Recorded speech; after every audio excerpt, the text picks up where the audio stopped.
Hey all welcome back to my channel. இந்த வீடியோல நம்ம எதை பத்தி பார்க்க போறோம்னா, ஒரு எக்ஸல் ஷீட்ல பேலன்ஸ் ஷீட்டை எப்படி கிரியேட் பண்ணணும்னு பாருங்க.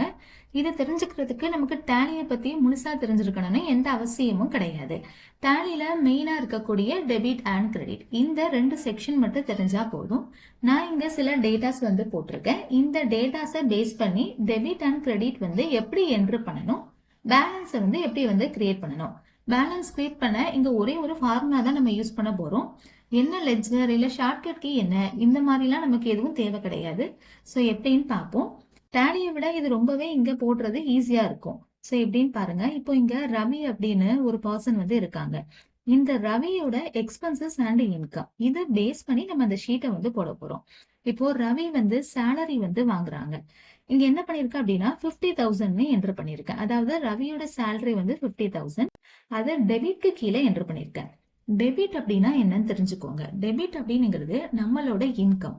அதாவது நமக்கு கிடைக்கக்கூடிய இன்கம் எல்லாத்தையும் இந்த டெபிட்ல என்டர் பண்ணணும். நம்மளோட எக்ஸ்பென்சஸ் எல்லாத்தையும் இந்த கிரெடிட்ல என்டர் பண்ணணும். ஒரே ஒரு கான்செப்ட் தான். டெபிட் அப்படின்னா நம்மளோட இன்கம், கிரெடிட் அப்படின்னா நம்மளோட எக்ஸ்பென்சஸ். நமக்கு கிடைக்கக்கூடிய வருமானம் எல்லாத்தையும் டெபிட்ல என்டர் பண்ணுங்க. நமக்கு ஆகக்கூடிய செலவுகள் எல்லாத்தையும் இந்த கிரெடிட்ல என்டர் பண்ணுங்க. இப்ப ரவி 50,000 சேலரி வாங்கியிருக்காங்க, இன்கம் கிடைச்சிருக்கு, அதனால இங்க டெபிட்க்கு கீழே என்டர் பண்ணிருக்கேன்.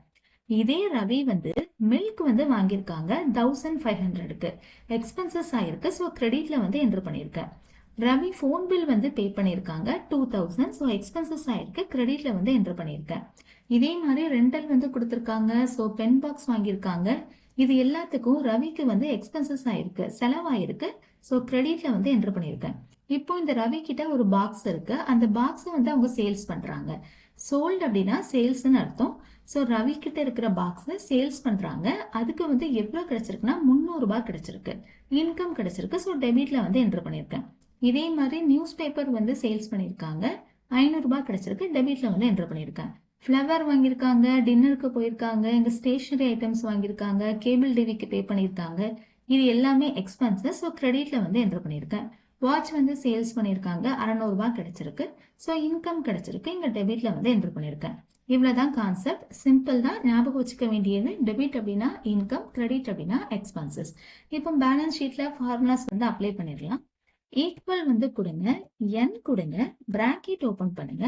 இந்த பேலன்ஸை ஒரு கிளிக் பண்ணிடுங்க. கிளிக் பண்ணிட்டு க்ளோஸ் பண்ணுங்க. இப்ப பிளஸ் சிம்பிள் கொடுங்க.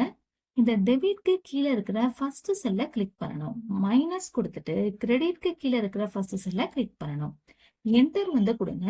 பேலன்ஸ்க்கு கீழே இருக்கிற ஃபர்ஸ்ட் செல்ல நமக்கு இங்க ஆன்சர் கிடைக்கும். இதுல இந்த ரைட் கார்னர்ல வச்சு இப்படி டபுள் கிளிக் அடிக்கணும். ரிமைனிங் எல்லா ஆன்சரும் வந்துடும். இவ்வளவுதான். இந்த டெபிட் கிரெடிட் செக்ஷன் டேலியை பொறுத்து சேஞ்ச் ஆகும். டேலிக்கு கீழே இருக்கிற இந்த கோல்டன் ரூல்ஸ்ல டெபிட் கிரெடிட் மாறுபடும். இங்க அது தேவை கிடையாது. நீங்களும் உங்களோட இன்கம் அண்ட் எக்ஸ்பென்சஸை போட்டு பாருங்க. ஆன்சர் பர்ஃபெக்டா கிடைக்கும். இந்த வீடியோ பிடிச்சிருந்தா லைக் பண்ணுங்க, ஷேர் பண்ணுங்க, மறக்காம சப்ஸ்கிரைப் பண்ணுங்க. நெக்ஸ்ட் வீடியோல பார்க்கலாம்.